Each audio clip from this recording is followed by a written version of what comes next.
Finally, Derick already avuddeyo n'alaga ensi n'abantu bonna omulimu gwakola mu kibuga London. Abantu babadde nga bamutaddeko pressure bamugamba Derick okola mulimo ki simanyi obeereyo oferera ku internet. Nedda bannange ekituufu kiri nti omulimo gwe guguno kanzije ngubabuulire.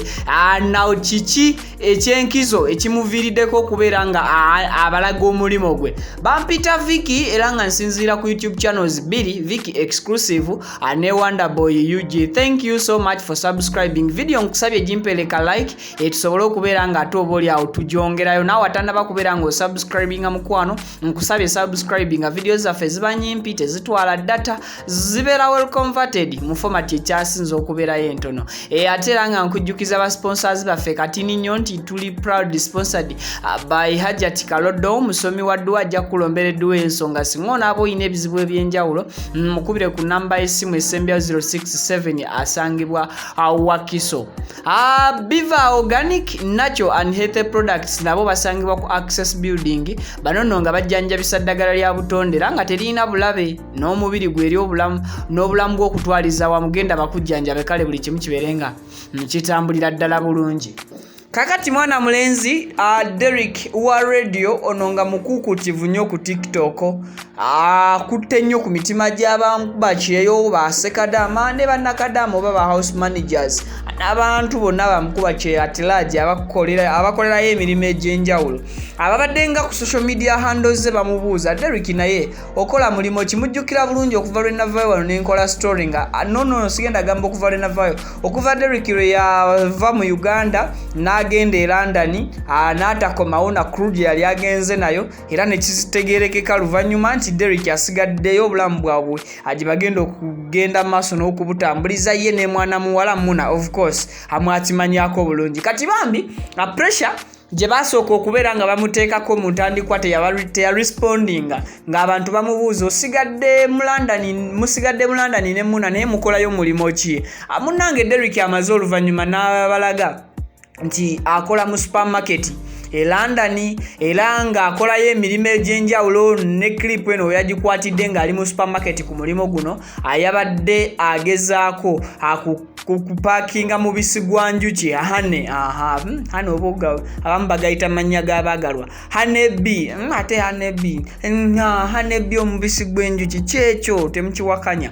So Derick kino teyakikozerwa kweraga oba kusatisfyinza mitima gy'abo abaali badimandinga answer awabula yakikoze okwongera okulaga omwana omulala yenna oba omuntu omulala yenna ali e Uganda ali mu nsi yonna nti yonna gy'oli beeranga n'okwekkiririzaamu mu ekyo ky'okola ekyo kyonna ky'okola totyangu oba tekikukwasanga nsonyi kukiraga abantu. Ekyo kye kisooka lwaki Derick yandibadde avaayo n'atandika okubalaga omulimo gwe mwali mwamusaba oba gye mwabasaba bo ne Muna babalage bababuulire n'okubabuulira nti bakola ki mu London.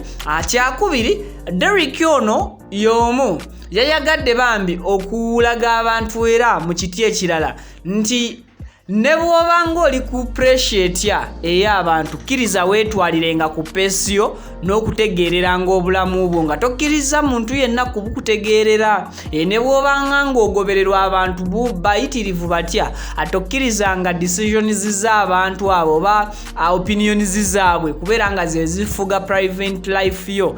So ekyo kyekimu ku kyabadde agezaako okuprovinga. N'ekyokusatu Derick mu ngeri y'emu era yagezezzaako okulaga abantu nti nange eno gyendi muyinza okubeera nga munneegomba mumanyi ndi mukozi wa munyonyi mumanyi nkola ki mulimo ki ogusingayo okuba ogw'ebbeeyi oba ndi mu office nkola ABCD but nange neenyigira mu mirimu egy'omwana Kadaama gy'akola egy'omwana Sekadaama gy'akola egy'oyo akola mu supermarket ya Uganda ndi muntu wa bulijjo siri wa nkizo nnyo siri wa njawulo nnyo ku musaayi n'ebitonde ebirala. That's why yavuddeyo n'abeera nga akola video eno not kubeera nti yeeragira ku banne nti alina omulimu ogw'ebbeeyi of course teyasobodde nakuteekawo nti afuna ssente bwe ziti wabula yakikoze olw'ensonga zenkunnyonnyodde nti tokkirizanga bulamu bwo kubanga buvugibwa bawagizi bo kkiriza ng'owetwalire ku pesio inspiring abo bekikwatako n'okulaga abantu abalala nti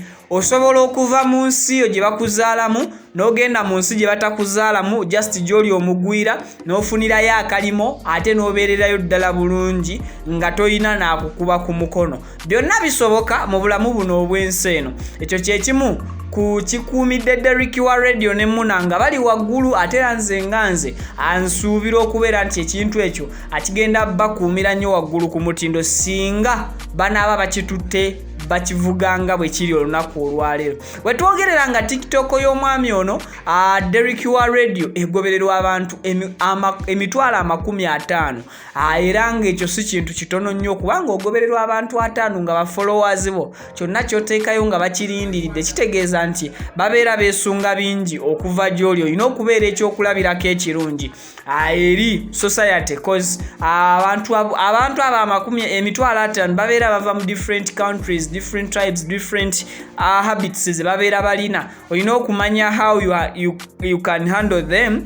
Buli kimu ne kibeera nga kisigala mu mikono gyo nga tebakuvuze ku speed yaabwe. Bampita Vicky mbasiibulidde wano.